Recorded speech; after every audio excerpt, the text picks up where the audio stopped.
Bonjour très chers étudiants, j'espère que vous allez très bien. Bienvenue à la suite de la correction de notre examen session normale, l'examen que nous venons de passer en Management S2. Bien évidemment, si vous venez à peine d'arriver et vous ne me connaissez pas, je suis Soumaya Dlimi, professeure à la Faculté des sciences juridiques, économiques et sociales.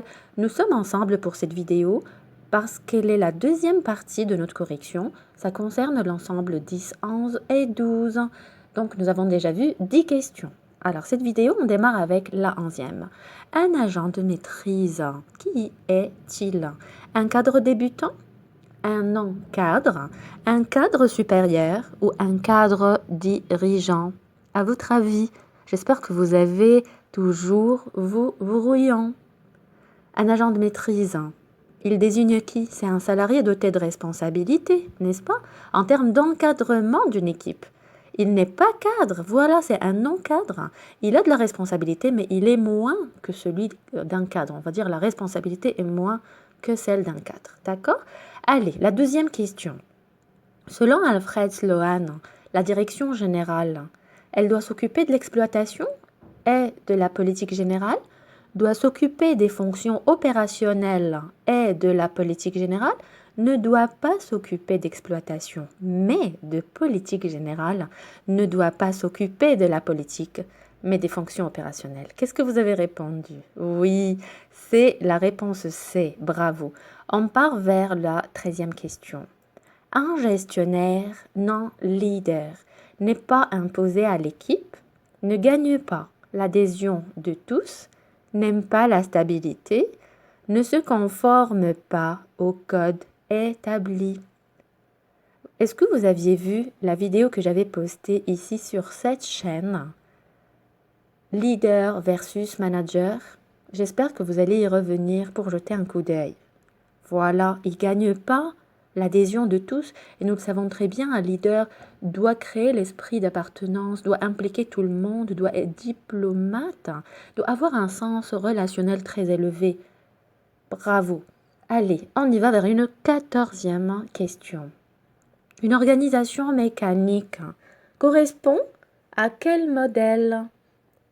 Des relations humaines, weberien de la bureaucratie, d'hiérarchisation des besoins de Maslow ou bien néoclassique de Peter Drucker.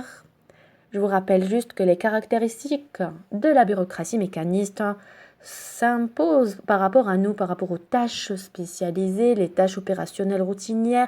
Mais oui, c'est Weber, le pouvoir décisionnel relativement centralisé, la structure administrative. Vous vous rappelez du cours, j'espère? Allez, une nouvelle question. L'encadrement est une fonction de l'entreprise donnée à qui? Personne n'exerçant aucune autorité hiérarchique? Cadre débutant? Ou non-cadre n'exerçant aucune autorité hiérarchique? Ou bien les personnes exerçant une autorité hiérarchique? Qu'est-ce que vous avez répondu? Bravo! Ce sont les N1, les chefs de service, les chefs de département, les gens qui ont un pouvoir hiérarchique, surtout on va dire à la verticale. Donc ceux qui ont une autorité hiérarchique. Bravo, excellente réponse. Maintenant, par rapport à la 18e, nous allons passer à Herzberg. Dans son étude, il a distingué deux types de facteurs relatifs aux besoins des individus. Alors, lesquels?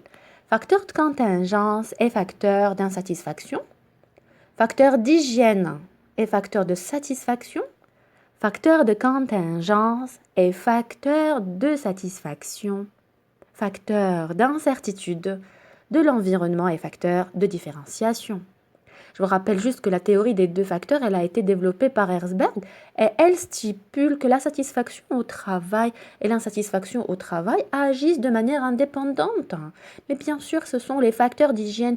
Nous l'avions étudié, vous et moi, dans les 19 vidéos management que j'ai postées ici, et les facteurs de satisfaction. Un petit tour par rapport aux 19 vidéos s'impose si vous avez répondu une autre réponse. Ça marche? Allez, 19e question. L'objectif de progrès porte sur la production de l'unité, l'organisation interne de l'entreprise, les conditions de production, les compétences et s'exprime en termes de savoir, le résultat attendu du collaborateur. Je pense que cette question, elle est trop facile. C'est une question cadeau pour vous, chers étudiants. Qu'est-ce que vous aviez répondu? Quand on pense progrès, quand on pense développement par rapport à une stratégie pour arriver finalement à une finalité de progrès en entreprise, on pense justement aux compétences et on s'exprime en termes de savoir pour qu'on puisse développer tous les savoirs, savoir-faire en lien direct avec les missions du poste. Dernière question de l'examen maintenant. Le travail de l'école japonaise est axé sur l'autorité, la délégation du pouvoir, la qualité ou bien la satisfaction au travail. Qu'est-ce que vous aviez répondu? Cette question aussi, c'est une question bonus, on va dire, puisqu'elle est trop facile. Elle est axée sur quel champ, sur quelle discipline? Autorité, pouvoir, qualité ou satisfaction? Mais oui, c'est la qualité par rapport au rendement, à notre efficience et à notre performance. Il faudrait toujours présenter un travail de qualité et surtout que cette qualité soit maintenue dans le temps, dans un cercle de développement continu, une amélioration continue. L'examen que nous venons de voir est celui de Madame Temnati et Madame Deper. Donc, au nom déjà de toute mon équipe management, je vous souhaite bon courage pour vos examens qui restent et je vous donne notre prochain rendez-vous concernera l'examen des ensembles 5 et 6 et 7. J'ai lu vos commentaires, donc suite à votre demande, je me ferai un plaisir de vous poster, Inch'Allah, une vidéo. Maintenant, je voudrais juste vous rappeler que j'avais déjà posté des examens blancs, épisodes 1 et 2. Je ne sais pas si vous les avez vus. Ça concerne toute notre première année, tous les ensembles, bien sûr de notre faculté ou d'autres universités.